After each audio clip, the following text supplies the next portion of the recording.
Hello and welcome to the show. So often on here we race big, powerful supercars and we do all sorts of crazy challenges. We've had 1,000 horsepower muscle cars around here before. However, today, as you can probably tell from the title, we're going to do something a little bit different. We're going to see how much fun you can have as we ignore Daniel's car that is slightly lagging. Good old Forza replays. We're going to see how much fun you can have with 100 horsepower cars. So we're going to have a little race. I am driving a Volkswagen Karmann Gear and Daniel is driving a Volkswagen Scirocco. It's all the Volkswagens today. Two of the Volkswagens, yes. Mine's got 100 horsepower exact. A little bit more. Remember, it's just 100 horsepower. We're not worried about anything else. We can have any other figures we want, any upgrades. It's just the horsepower that needs to remain 100 or less. So these cars are pretty much fully upgraded, except for they can only have 100 horsepower. Now, the Karmann Gear is a rear-wheel drive car, which means that, off the line, it was significantly faster. However, this was a right pain to get working. You will notice it has a silly spoiler on the back of it, and I pretty much had to have it there. There is a few practice races we did beforehand with me trying to get this car to actually drive. I think it's something to do with the fact that it is a rear-engined car, something to do with, I guess, maybe the weight distribution. If you don't mess about with the suspension and have a rear wing, it is nigh on impossible to drive, because the minute you touch a curb, it oversteers, you try and catch it, and it's going to flick you into a wall somewhere. It was an absolute nightmare to drive. So the one that I have here has been slightly tinkered with. As I said, it has a rear wing on it. It also has slightly lowered, but you can see it's already all over the place. It has slightly lowered suspension as well. It wasn't an easy thing to drive. Even with these upgrades, it's a bit of a pain. It's only got 100. I couldn't imagine how this thing would be like with a lot more horsepower. Terrifying, because I was having enough issues with just 100. And of course, the problem with having lower suspension is it's more likely to roll, which was another issue that I have with all cars. But as you can see, things were pretty close between these two, which I was surprised with. I think this was the corner. Mine was front-wheel drive. I wouldn't point that out. There's no conversion or anything. So yeah, mine is front-wheel drive, and you can see I'm much more planted through the corners. But obviously, out the driver, because I take that corner insanely quick. That was your favourite overtaking spot. That was my favourite overtaking spot, which actually worked that time. You didn't see it 'cause it was in the shadow, but I did it. Don't worry, honest. So yeah, this was you tried to come back at me, and it sort of it worked, which was I was annoyed at. But I tried to get the cut back, and it nearly worked, but it didn't. There was a lot of that cut backing and stuff. It was close racing between these two. I mean, it's not really surprising, considering they got fairly similar specs. We built a fair few of these cars, as you will see as it goes through the video. These two are by far the closest.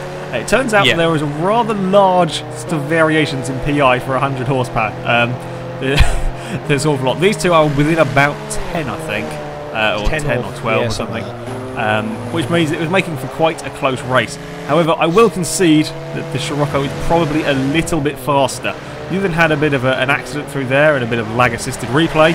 I'm not quite sure how much of an accident you actually had there and how much was a slightly lagging replay, but that didn't help your cause as you fell back. I just tapped the wall. On my screen it tapped the wall, but then lag dictated it to be much worse than it was, so I didn't get much damage from that at all. It's the Forza replays or Forza servers are so annoying. Anyway, as you can see, as we come towards the final lap now, you caught back up to me. I was defending like mad in this car to try and keep the Scirocco behind. Yeah, the Scirocco is the quicker of the two, and I was a little bit of luck, I think, that I just about managed to sort of hold you off for this long. The Karmann Gear is actually an okay car. I don't really mind it. It makes a horrible clattery noise. It's got one of those Volkswagen air-cooled engines. In fact, I was looking up on the internet. The Karmann Gear is basically a glorified Beetle, I think. It started off with a Beetle chassis. And I mean, it looks pretty good for sort of a classic car. And there we go, that is us across the line. And it was incredibly, incredibly close. It was, However, we move on next to this. I am driving the Austin Healey Sprite Mark 1. I love this car. It's a fantastic little thing. This, again, has got 100 horsepower. Daniel is driving a Porsche 911. Admittedly, a little bit of an old 911. So we're going to have a race between these two and see which one comes out on top. Now again, the Healey has been modified, sort of fully upgraded with the exception of the engine that is only up to 100 horsepower, so it's not going to be very fast in a straight line. However, around the corners it should be pretty damn good, although the 911 is also a pretty good handling car. So So it should be quite interesting. Mine had pretty much twice the amount of horsepower. It has 207 horsepower, and yeah, again about twice as many torques. It does weigh. Forgot to go at the start. Yeah, I completely got mugged on the start because I was an idiot and forgot. Yeah, gloss over that. Yeah, this is one of my. So we'll try again. Yeah, this is one of my like all-time favourites. All-time favourite Porsches. I just love the old Carrera, and I don't know. I chose it because of the fact that it had roughly twice as many horsepower, and I was intrigued to see what the weight would do and all of that, and yeah. As you can see, it wasn't long before my Sprite took the lead. Of course, off the start line, it's actually surprisingly even. I was expecting the 911 to sort of drive away with it. I mean, it is a faster accelerated car at line 11. There's absolutely no question about it. And of course, in the straight lines, this Austin Healey has got a 0.9 litre engine. It's a tiny little engine with about 100 horsepower. It's like a motorbike engine, but it's still pretty good accelerating. Of course, as soon as you get on a straight, it's pretty much destroyed. Which is part of the reason why we are using the little bit shorter tracks. I mean, if you put this on like Road America, I don't think the Austin would stand much of a chance. No, couldn't make it up in the corners. No, but I mean around here, it kind of can just about get away with the lack of power. Now I have to say, of all the cars that I've driven in Forza, and there are many, many, many of them, as I nearly rolled it down there, that was very scary. This car is probably one of the most fun I've had with any car in the entire game. It's like a go-kart almost. It's just, you can chuck it into a corner all the time, and it will kind of grip the road. As you saw, Daniel had a little crash in the background, so I kind of let him catch up so we could have a little bit more of a race. But the Porsche just wasn't really a match for it. It just wasn't. I think because it weighed just that little bit more. Can't. Okay, quite a bit more. It doesn't weigh. Yeah, it weighs a lot more than the little Sprite thingy. Yeah, it just wasn't as good handling. Don't get me wrong, the old Porsche is a fantastic handling car. One of my all-time favourite handling cars. It's really good, but compared to that, which is just a tiny little go-kart, no chance at all.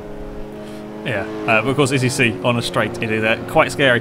And the 911 isn't a big car. Okay, the 911 is a fairly small car, especially that generation. It looks absolutely massive when you're driving in a Sprite. Anything does compared to that. Yeah, to be fair, anything is a terrifying sight. Anyway, so having completely annihilated the Porsche, it was now on to a little bit more of an interesting matchup between the Sprite and a Clio V6. Now, of course, the Porsche was always likely to struggle through the corners. It is a bit bigger, a bit heavier, and relatively old, whereas the Healey, of course, has got racing suspension, racing brakes, and so on. So we're going to have another matchup, this time against a Clio V6, which is again quite a lot more powerful. However, it should be pretty good through the corners as well, because it is a small hot hatch and it's actually a very good handling car in general. As you can see, the first lap, things were pretty damn close between the two of them. They were surprising, actually. I was genuinely surprised. I've got in the Clio V6. This is the first time I've driven this car before. I hadn't driven it because it never appealed to me. I mean, the only Clios I like are the Clio RS 250. That's the only Clio I really like. So it never appealed to me, so I've never driven it. And I was really genuinely surprised as to how good it was. It is a very good handling car.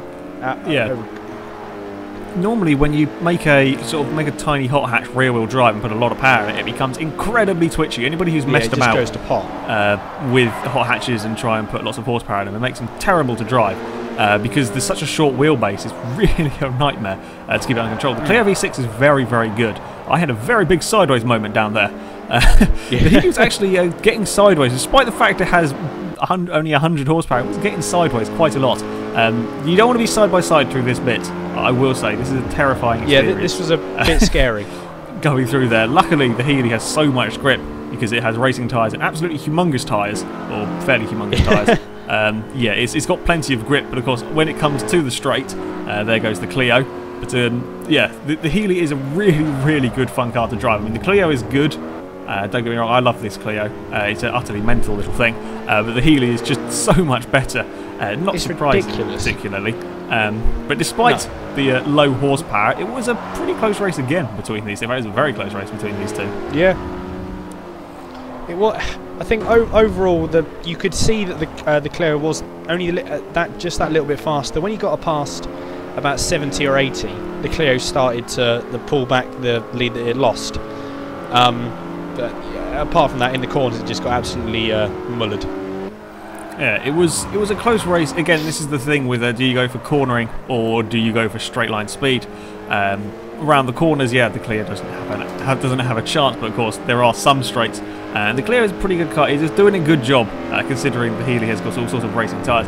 After sort of as we go to sort of like 3 or 4, I was starting to pull out a tiny bit of a lead, and then had a rather big near accident. I didn't actually hit anything, which is mighty impressive. Yeah, you may have had a bit of an accident.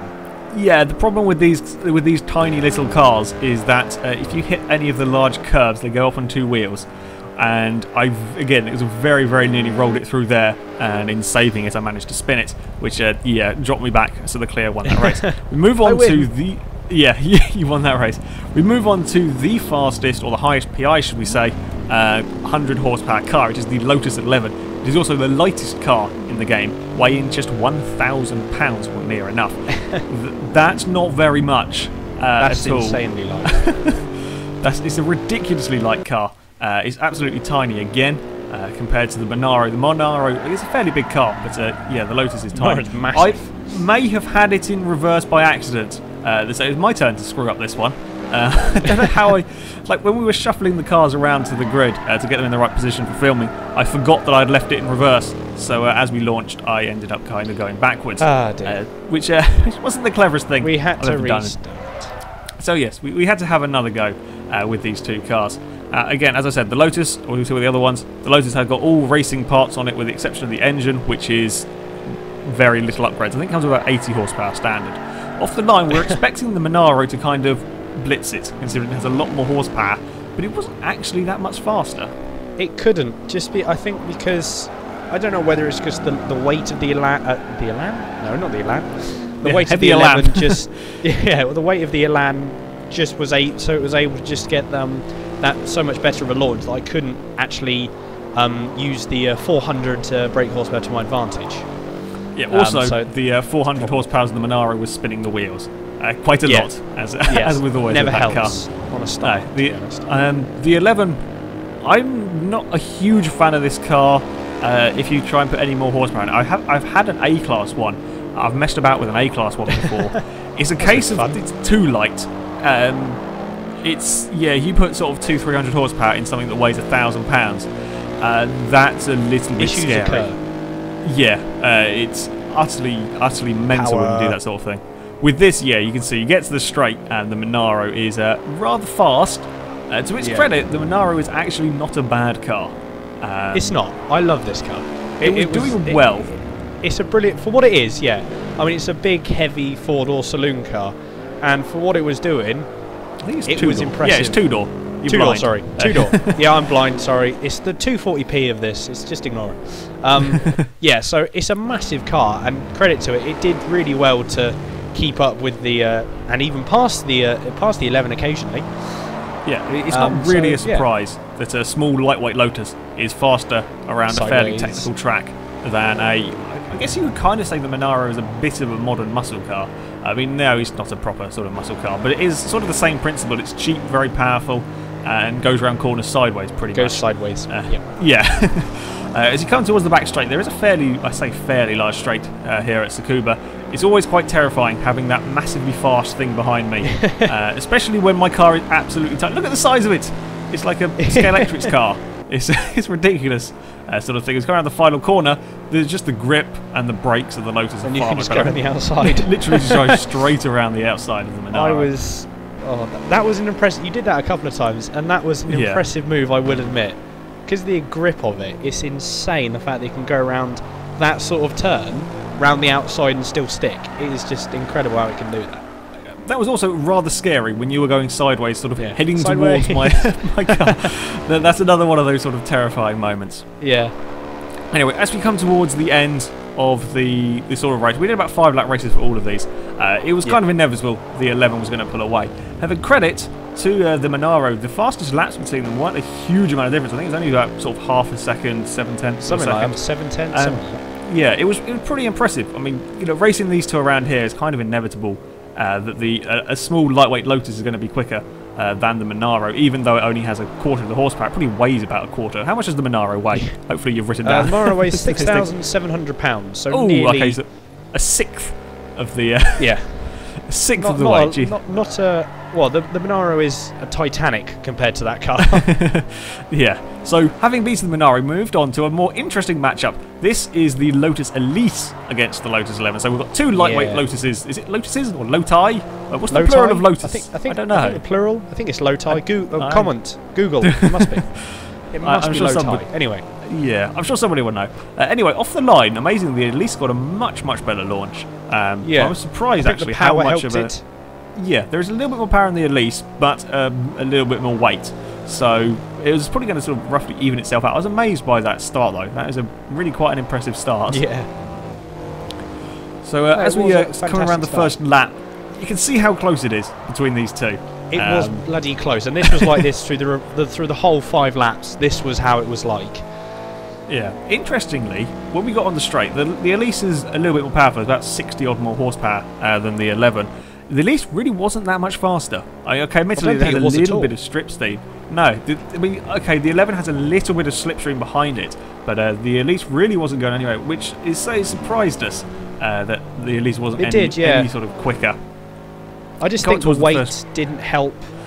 The weight of the Elise. Okay, it's got 140 odd horsepower, but the weight of the Elise just stopped it from pulling away that little amount because the horsepower isn't. It does feel gutless. In the corners, the Elise is really good, but on the straight, it does feel a little bit gutless when when you're trying to get past 100, 110. That was the problem. So it's the same with all of these small Lotuses that have or Loti or whatever that have very little power.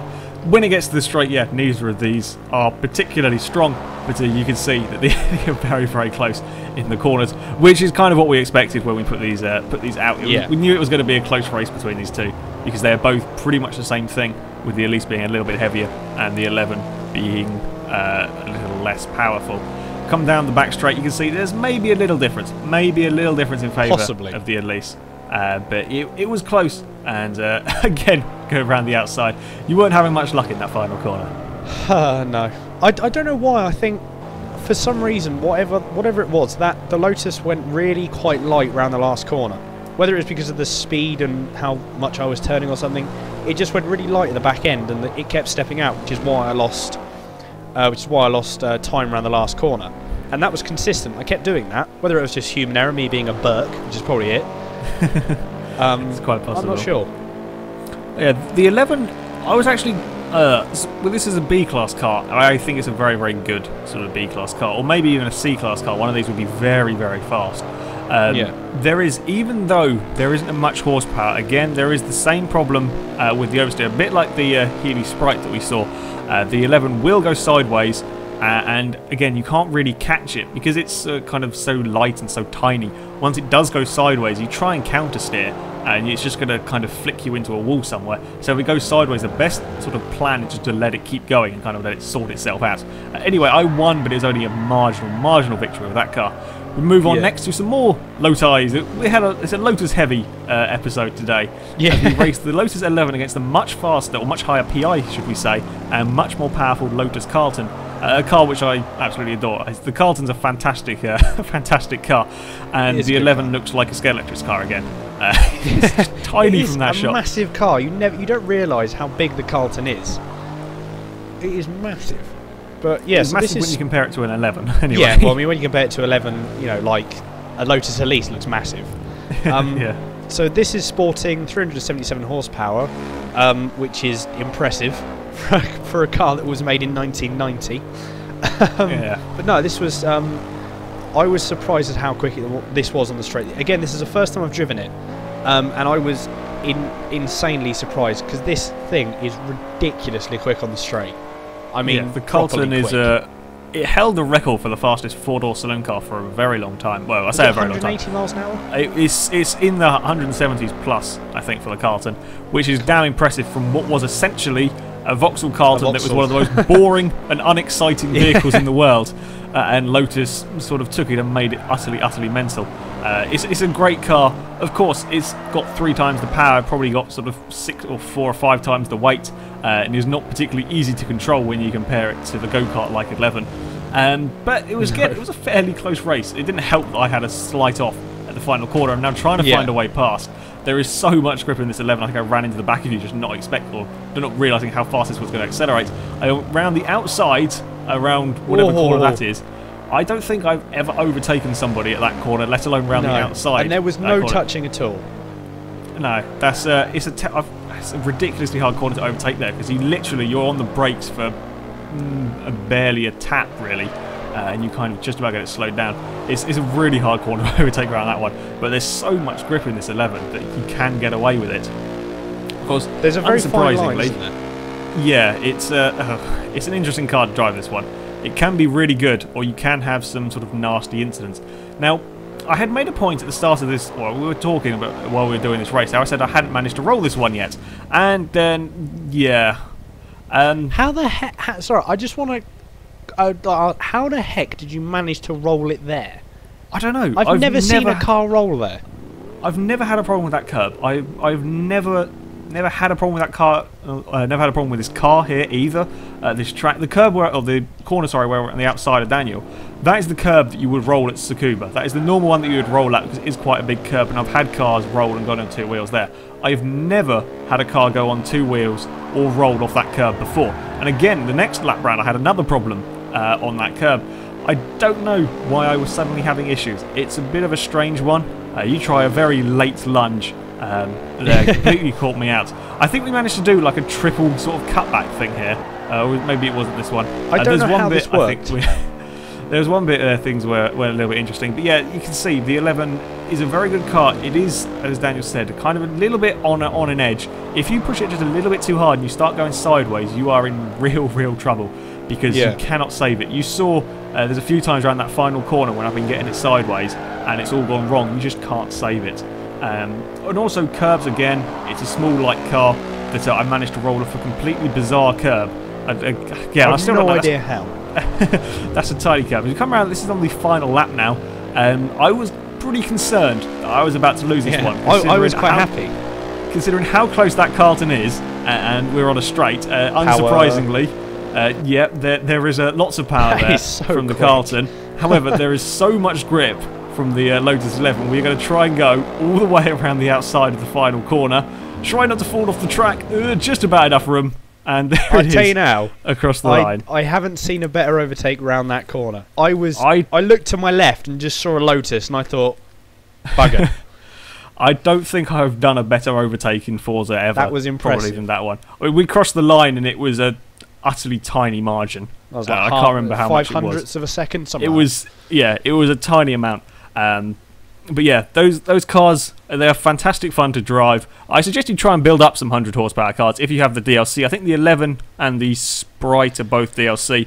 If you do have the DLC, I really recommend you give it a go, because they are huge amounts of fun to drive. They are because they have so much grip. You can just chuck them about. They're literally go-karts pretty much. Although they can be a little bit twitchy, and you are kind of prone to rolling it, as we found out. However, I think that is it for this video. I think we'd have to change it now. There's no good saying power. We have to say grip, because grip is more important. I think we have come to that conclusion today. Oh, God.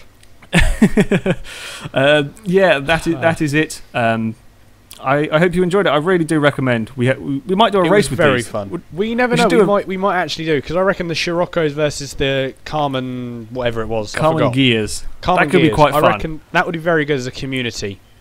Yeah, we might have a go. Leave comments if you reckon that would be, if you'd be interested in taking part in a race like that. I think that could be pretty good fun. It'll be a very noisy, clattery race, because the engines aren't fantastic. Oh, that sounds horrible, won't it? Oh. we'll have to dub in some slightly different sounds for that, right? Oh, that sounds like a lot of work. Anyway, that is it for this video, guys. Thank you very much for watching, and until next time, goodbye.